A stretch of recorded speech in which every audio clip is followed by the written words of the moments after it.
Galera, antes de tirar, é importante ressaltar que quando for tirada a pressão, por favor, tá com pressão aqui dentro. Então, o que você tem que fazer? Tem que tirar a pressão, ó, entendeu? O peito tá quase vindo já.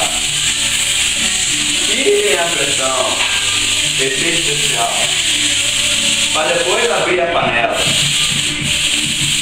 Não, tadinho de você, vai explodir essa porra. Entendeu? Vamos lá ver o espeto comigo?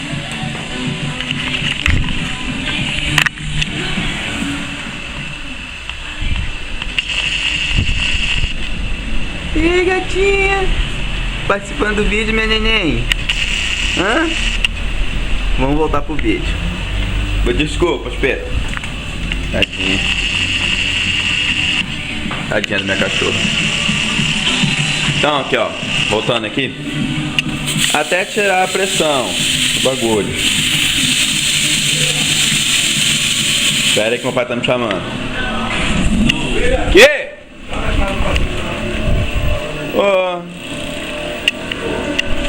E tio? Ih, cadê a chave?